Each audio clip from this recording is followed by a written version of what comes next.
जय भीम साथियों, क्या आपने कभी सोचा है अगर डॉक्टर भीमराव अंबेडकर इस देश के पहले प्रधानमंत्री होते तो भारत आज कैसा होता। हमेशा एक ही बात कही जाती है, अगर सरदार पटेल प्रधानमंत्री होते। लेकिन क्या किसी ने कभी ये सोचा कि अगर संविधान निर्माता डॉक्टर अंबेडकर इस देश को नेतृत्व देते तो यह देश कहाँ होता। आज हम इसी सवाल पर बात करेंगे, और वो भी एक ऐसे टीचर के विचारों के साथ जिनकी बातों को देश भर में गंभीरता से सुना जाता है। हम बात कर रहे हैं पटना वाले खान सर की। साथियों, पटना वाले खान सर ने हाल ही में अपने एक वीडियो में बहुत साहसी और ऐतिहासिक बात कही। उन्होंने कहा कि डॉक्टर अंबेडकर, नेहरू और पटेल दोनों से अधिक योग्य थे। जो व्यक्ति पूरी दुनिया के सबसे बड़े लोकतंत्र का संविधान बना सकता है वह देश को चला भी सकता है। खान सर ने कहा, आज लोग सरदार पटेल की पैरवी करते हैं, नेहरू को समर्थन देते हैं, लेकिन क्या आपने कभी पूछा क्या इन दोनों से ज्यादा योग्य अंबेडकर नहीं थे। उन्होंने आगे कहा कि डॉक्टर अंबेडकर चाहते तो अपने लिए एक अलग देश की मांग कर सकते थे, जैसे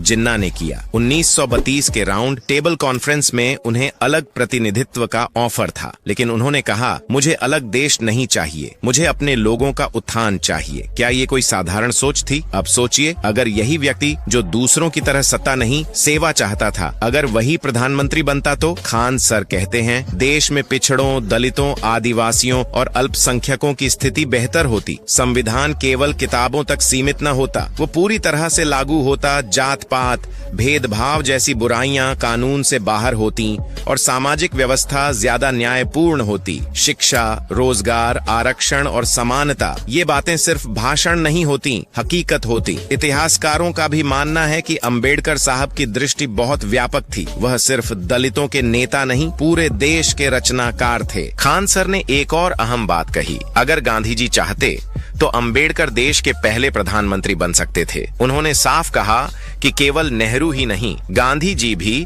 इस ऐतिहासिक चूक के जिम्मेदार थे। ये बात कई लोगों को चुभ सकती है, लेकिन क्या ये सच नहीं है? गांधी जी का व्यक्तिगत आदर्श भले ही ऊंचा रहा हो, लेकिन उन्होंने अंबेडकर को कभी वह समर्थन नहीं दिया जो नेहरू को दिया। जातिगत भेदभाव उस समय भी राजनीति में था, और शायद इसी वजह से अंबेडकर जैसे बुद्धिजीवी को वह मौका नहीं दिया गया जो उन्हें मिलना चाहिए था। अब आते हैं उस सवाल पर जो बार बार पूछा जाता है, अगर सरदार पटेल प्रधानमंत्री होते तो क्या होता। प्रधानमंत्री मोदी खुद कई बार यह बात दोहराते हैं कि पटेल होते तो कश्मीर की समस्या हल हो जाती, लेकिन खान सर ने ऐतिहासिक तथ्यों के साथ जवाब दिया।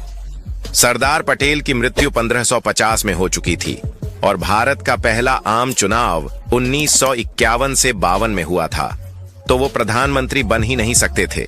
इस पर खान सर ने तीखा तंज कसते हुए कहा, जो लोग बिना इतिहास जाने बातें करते हैं वो इतिहास को तोड़ मरोड़ कर राजनीति कर रहे हैं। अब सरकार कहती है 2047 तक भारत विकसित राष्ट्र बन जाएगा। खान सर ने इस पर भी सटीक जवाब दिया, अगर 2047 तक देश बदलना है तो आज क्या हो रहा है? आज भ्रष्टाचार क्यों है? शिक्षा, स्वास्थ्य, रोजगार की हालत क्यों खराब है? 2047 तक तो आधी पीढ़ी बूढ़ी हो जाएगी, कुछ तो मर भी जाएंगे। क्या वही लोग देखेंगे विकास? ये सिर्फ झूठे वादे हैं और जनता को भविष्य का सपना दिखाकर आज की सच्चाई से दूर रखने का तरीका। खान सर ने इशारों में लेकिन साफ शब्दों में कहा कि अगर देश धार्मिक चरमपंथ के रास्ते गया तो सबसे ज्यादा नुकसान बहुजनों को होगा। आप देख रहे हैं आज मंदिर, मस्जिद, हिंदू, मुस्लिम, यही बहस है। असल मुद्दे जैसे शिक्षा, बेरोजगारी, सामाजिक न्याय गायब हो गए हैं, और इसके सबसे बड़े शिकार हैं दलित, पिछड़े, आदिवासी और अल्पसंख्यक। इतनी बड़ी बात कोई टीचर कहता है, कोई राजनेता नहीं। यही फर्क है। तो साथियों, सोचिए, अगर डॉक्टर अंबेडकर इस देश के प्रधानमंत्री होते तो क्या देश आज और न्यायपूर्ण, समानता से भरा और आधुनिक नहीं होता? खान सर की बातों से हम सभी को सोचने की जरूरत है। डॉक्टर अंबेडकर सिर्फ एक नेता नहीं, एक विचारधारा है, एक मिशन है जिसे हमें आगे बढ़ाना है। अगर आपको यह वीडियो अच्छा लगा, हमारे चैनल रजत अंबेडकर 80 को सब्सक्राइब करें। ये वीडियो आपको अच्छी लगी हो तो